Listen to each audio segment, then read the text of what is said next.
दोस्तों मैं हूं शिवा और आप हो यूट्यूबिस्ट पर। आज के इस वीडियो में हम काफी सीरियस अपडेट्स पर बात करने वाले हैं, तो वीडियो को कहीं से भी स्किप मत कीजिएगा। अगर अभी तक आपने चैनल को सब्सक्राइब नहीं किया हो तो चैनल को भी सब्सक्राइब कर लीजिएगा। चलिए सबसे पहले बात करते हैं इंडिया वर्सेस पाकिस्तान के बारे में, क्योंकि वहां से भी बहुत सारी सीरियस अपडेट्स निकल करके आ रही है। भाई जो भी अनपढ़ लोग खुश हो रहे थे कि इंडिया वर्सेस पाकिस्तान वॉर में पाकिस्तान जीत गया, उनके लिए एक और खुशखबरी है। भाई इंडिया ने पाकिस्तान को भी इतनी गहरी चोट दी है कि लिटरली पाकिस्तान ऑलमोस्ट बर्बाद होने वाला है। अभी इंडिया का एक्शन मोड देख करके पाकिस्तान का बलूचिस्तान भी ग्राउंड पर उतर आया है और लिटरली कल रात को उसने पाकिस्तान से खुद को सेपरेट अनाउंस कर दिया है। मतलब बलूचिस्तान अभी पाकिस्तान से अलग होकर के खुद का एक देश बनने वाला है, जिसका नाम उन्होंने रखा है रिपब्लिक ऑफ बलूचिस्तान। और ये चीज कोई मैं अपने मन से नहीं बोल रहा हूँ, ये खुद बलूच आर्मी के हेड मीर यार ने अनाउंस करी है। और सबसे बड़ी बात तो ये है कि उन्होंने इस चीज के लिए ग्लोबली सपोर्ट भी मांगा है, इवन इंडिया से भी उन्होंने सपोर्ट मांगा है। और वो ये बोल रहे हैं कि भाई हमें पाकिस्तान में मत गिनो, हम पाकिस्तान से अलग हैं, हम आपको सपोर्ट करते हैं, प्लीज आप हमें भी सपोर्ट करें और पाकिस्तान से हमें अलग करा दें। भाई इसके बाद पाकिस्तान बहुत बुरी क्राइसिस से गुजरने वाला है, क्योंकि पाकिस्तान का क्या है कि वहां पर जितने भी ग्राउंड रिसोर्सेज हैं, एक्सपेंसिव मेटल्स हैं, मिनरल्स हैं, वो सब बलूचिस्तान में ज्यादा पाए जाते हैं। पर अब यहाँ पर क्वेश्चन ये उठता है कि आखिर बलूचिस्तान पाकिस्तान से अलग क्यों होना चाहता है। तो उसका रीजन भी यही है कि बलूचिस्तान में इतने हाई लेवल पर ग्राउंड रिसोर्सेज पाए जाते हैं, पर इसके बावजूद भी जो पाकिस्तान गवर्नमेंट है वो बलूचिस्तान को स्टार्टिंग से ही निगलेक्ट करती आई है। वो बस बलूचिस्तान को अपने फायदे के लिए इस्तेमाल करते हैं, वो बलूचिस्तान के डेवलपमेंट में या उनकी ग्रोथ के लिए कुछ नहीं करते हैं। वहां के कुछ जगहों का तो ऐसा सीन है भाई कि लोग पड़े हुए पत्थरों को उठा करके एक के ऊपर एक रख करके किसी तरह से अपना आशियाना बना रहे हैं, जिसमें वो सालों से रह रहे हैं। अब वहां पर इजिली पानी और बिजली मिलना तो आप भूल ही जाओ। खबरें ये भी आती हैं कि वहां पर लोगों को फोर्सफुली दबा कर रखा जाता है, लोगों को मारा जाता है एंड काफी सारी लड़कियों को भी गायब कर दिया जाता है। आप समझ रहे होगे किस लिए। बलूचिस्तान के लोग सालों से ही पाकिस्तान से अलग होना चाहते थे, बट अभी इंडिया का इतना ग्रेट मूव देखने के बाद वो भी ग्राउंड पर उतर आए हैं एंड उन्होंने पाकिस्तान से खुद को सेपरेट अनाउंस कर दिया है। इसके अलावा और भी काफी सारे रीजंस हैं जो एक वीडियो में कवर करना तो काफी मुश्किल हो जाएगा। आप चाहो तो गूगल करके देख सकते हो, वरना मैं मेरे टेलीग्राम पर भी शेयर कर दूंगा। अगली अपडेट तो भाई भी इंडिया फुल पिलाई मोड में आ गया है, वो तो रुकने का नाम ही नहीं ले रहा है। बैक टू बैक ऑपरेशंस किए जा रहे हैं, बैक टू बैक आतंकियों को रेला जा रहा है। कल हमारी इंडियन आर्मी ने ऑपरेशन केलर लॉन्च किया था, जिसके अंडर उन्होंने कश्मीर के केलर इलाके के 3 आतंकियों को रेल दिया था। और आज हमारी इंडियन आर्मी, हमारी बीएसएफ और लोकल पुलिस ने मिलकर के ऑपरेशन नदार लॉन्च किया, जिसके अंडर उन्होंने कश्मीर के नदार और अवंतीपुरा के 3 और टेररिस्ट को पेल दिया। होता क्या है कि इंटेल की तरफ से एक सॉलिड टिप आती है कि नदार और अवंतीपुरा में 3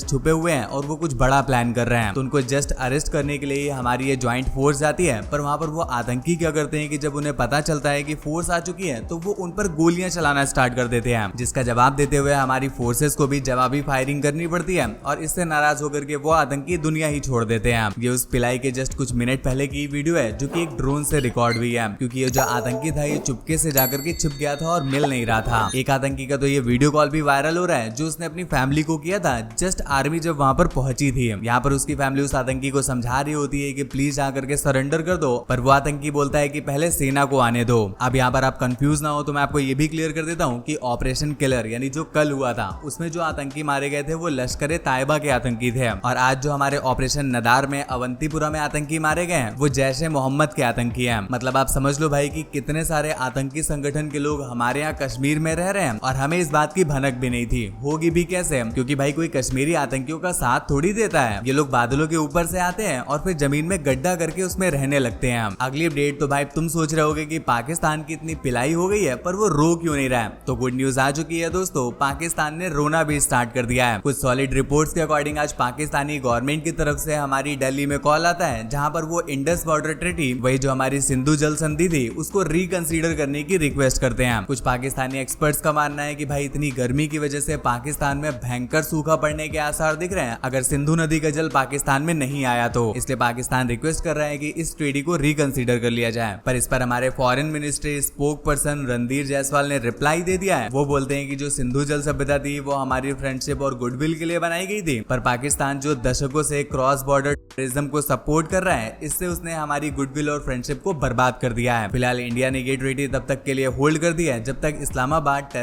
को को सपोर्ट करना बंद नहीं कर देता। फिलहाल हमें इतनी जल्दी खुश नहीं होना चाहिए, क्योंकि अभी जैसे रिपोर्ट्स निकल करके आ रही हैं, ये जो इंडिया वर्सेस पाकिस्तान के बीच शांति हुई है, ये शायद एक बहुत बड़े तूफान की शांति भी हो सकती है। क्योंकि पहलगाम हमले के बाद से पता नहीं भाई ऐसा क्या हो गया है पाकिस्तान में, हर 3 से 4 दिन में एक बार वहां पर भूकंप आ जा रहा है। ऑब्वियसली दोस्तों ये कोई कोइंसिडेंट तो नहीं हो सकता है, डेफिनेटली यहाँ पर पाकिस्तान कुछ तो टेस्ट कर रहा है, पर हम इस चीज को लेकर के क्लियर बात नहीं कर पा रहे हैं, क्योंकि हमें इस चीज की कोई भी इंटेल नहीं मिल रही है। पर कुछ रिपोर्ट्स हैं जो ये कह रही हैं कि मे बी पाकिस्तान यहाँ पर कुछ नए न्यूक्लियर वेपन्स को टेस्ट कर रहा है। अगर ये चीज 1% भी सच हो गई तो भाई इंडिया के लिए बहुत बड़ी कंसर्न की बात है ये। और सिर्फ इतना ही नहीं, पाकिस्तान ने भी इंडिया को एक बहुत बड़ी प्रॉब्लम में फंसा दिया है। कुछ रिपोर्ट्स के अकॉर्डिंग इंडिया का जो सैटेलाइट डेटा है वो लीक किया जा रहा है और वो पाकिस्तान भेजा जा रहा है। इंडिया के जो सेंसिटिव जोन है लाइक पुलवामा, अनंतनाग, रजौरी और पुन, ऐसे एरियाज की सैटेलाइट इमेजेस चोरी की जा रही हैं और पाकिस्तान भेजी जा रही हैं। और पाकिस्तान ही भेजी जा रही हैं, ये कैसे पता चला? बेसिकली जो हमारे इसरो की यूएस बेस्ड सैटेलाइट प्रोवाइडर है मक्सर, उनका पाकिस्तानी फिल्म बीएसआई के साथ टाई अप है। और जो बीएसआई है उसका पहले भी क्रिमिनल रिकॉर्ड रह चुका है, उसने पहले भी काफी बार इंडिया का डाटा पाकिस्तान भेजा हुआ है, पर इसके बावजूद भी वो कैसे मक्सर का पार्टनर बन गया, ये एक क्वेश्चनेबल पॉइंट है। ये ग्राफ आप देखो, 2 फरवरी से लेकर के 12 फरवरी के बीच में मक्सर को पहलगाम एरिया की 12 इमेजेस की रिक्वेस्ट आई है। और ये चीज बिल्कुल भी नॉर्मल नहीं है, क्योंकि ऐसे टाइम पीरियड में नॉर्मली 4 फोटोज की रिक्वेस्ट आती थी, पर यहाँ पर 3 गुनी ज्यादा यानी 12 फोटोज की रिक्वेस्ट आई है। और फिर जस्ट 2 महीने के बाद ही वहां पर टेरर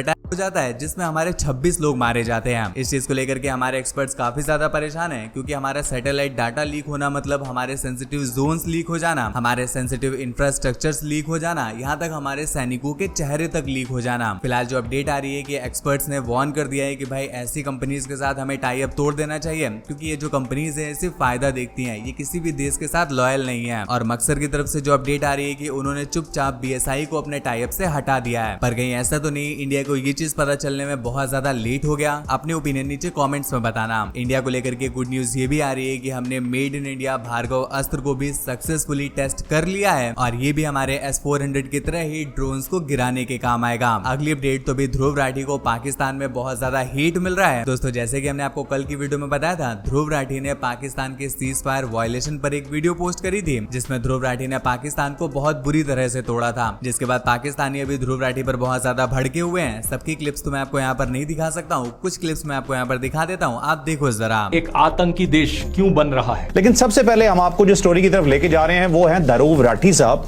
एक ऐसे यूट्यूबर थे जिनकी काफी इज्जत थी, जिन्हें समझा जाता था कि वो पढ़े लिखे हैं, लेकिन उन्होंने कुछ हरकत इस तरह की है पाकिस्तान के खिलाफ कि वो बुरी तरह से एक्सपोज हो गए हैं। अफसोस की बात यह कि आज पहली दफा अभी से 6 घंटे पहले ध्रुव राठी ने पाकिस्तान के ऊपर एक वीडियो की है, उसके कुछ 7 मिलियन व्यूज हैं।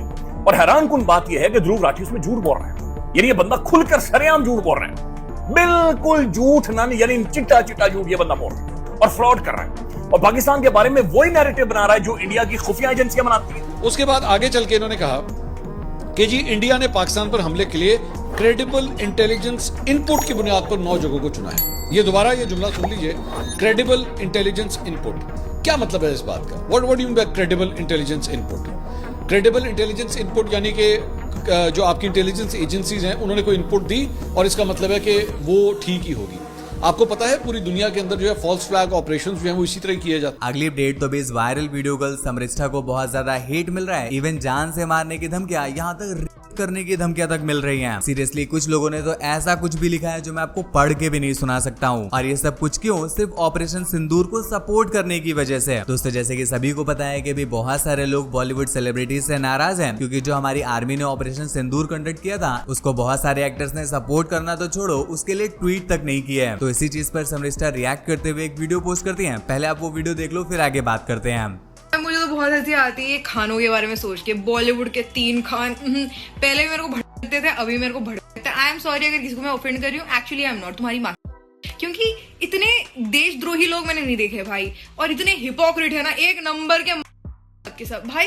इनको डालनी है मूवियां, ठीक है, जवान, टाइगर जिंदा है, बजरंगी भाईजान, क्या ना क्या दिखाना है, ठीक है, पर जहां असलियत में मौका आया कि भाई देखो अपने देश के लिए खड़े हो, अपने सोल्जर्स को सपोर्ट, वहां पे इन्होंने अपनी कहते नहीं हम तो ऐसे थोड़ा गूंगे हैं, हमारे मुंह में हम तो नहीं बोल पाएंगे। इतने भाई तुम शर्म आनी चाहिए अपने आप को, हिंदुस्तानी बोलोगे, तुमने किसी को सपोर्ट नहीं किया इस टाइम पे। इस वीडियो के बाद इंडिया की मुस्लिम कम्युनिटी की तरफ से शर्मिष्ठा को बहुत ज्यादा हेट मिलने लग जाता है। कुछ लोग तो लिमिट ही क्रॉस कर देते हैं, वो शर्मिष्ठा की उल्टी सीधी फोटोज बनाने लगते हैं, उन्हें पोस्ट करने लगते हैं और कुछ तो उसकी सेंसिटिव इन्फॉर्मेशन तक लीक करने लगते हैं। एक बंदा तो सीरियसली उसकी सिटी का नाम लीक कर देता है और ये बोलता है कि वहां के लोगों ने चूड़ियां पहन रखी हैं क्या, कोई इसको सबक नहीं सिखा सकता है क्या। मतलब भाई सीरियसली ये सब कुछ सिर्फ एक वीडियो के लिए है। अभी जो अपडेट निकल करके आ रही है कि शर्मिष्ठा ने उस वीडियो को टेक डाउन कर दिया है एंड इस चीज के लिए उन्होंने माफी भी मांग लिया है। मैंने जो कुछ भी रखा था वो मेरी पर्सनल फीलिंग थी, मेरा इंटेंशन नहीं था कि मैं किसी को भी हर्ट करूं। तो अगर किसी को भी हर्ट हुआ है तो उसके लिए एक बार फिर से सॉरी। मैं एक्सपेक्ट करती हूँ कि आप समझोगे और अगली बार से मैं कोई भी पब्लिक पोस्ट करने से पहले इन सब चीजों का ध्यान रखूंगी। अगेन प्लीज मेरी अपॉलॉजी को एक्सेप्ट करें। अगली अपडेट तो क्या एल्विश यादव कभी पॉलिटिक्स ज्वाइन करेंगे, बेसिकली उनको लेकर के ये क्वेश्चन हमेशा ही किया जाता है। फाइनली एल्विश यादव ने इस क्वेश्चन पर रिप्लाई दे दिया है। वो क्या बोलते हैं आप देखो जरा। सुना पॉलिटिक्स में आ रहे हो आप? कौन सुना रहा है? नहीं ये भाई, सोशल मीडिया पर चर्चा चलते रहते सोशल हैं। मीडिया है यार भाई, किसी का सगा नहीं। नहीं भाई, मैं नहीं आ रहा पॉलिटिक्स। नहीं आ रहे? कभी नहीं, आना भी नहीं मुझे। कभी नहीं आना आना है। ही ये नहीं। बड़ी बात है, इंटरेस्टिंग बात है फिर, क्योंकि ये on serious note social media पर चल रहा है कि एल्विश यादव 2027 का चुनाव लड़ सकते हैं। 2027 में ही नहीं, हमारा चुनाव 29 में है। 29 में लड़ सकते हैं, अगला जो भी चुनाव आएगा उसमें लड़ सकते हैं। तो आप ये साफ कह रहे हो कि कभी भी पॉलिटिक्स में नहीं आओगे? अरे वो तो टाइम बताएगा, पर अभी मेरा मूड ये है कि मेरे को कहीं नहीं जाना भाई। 2029 में तो नहीं जा रहे हो आप? मुझे कभी भी नहीं जाना। ये पक्की बात है। पक्की बात तो भगवान जाने।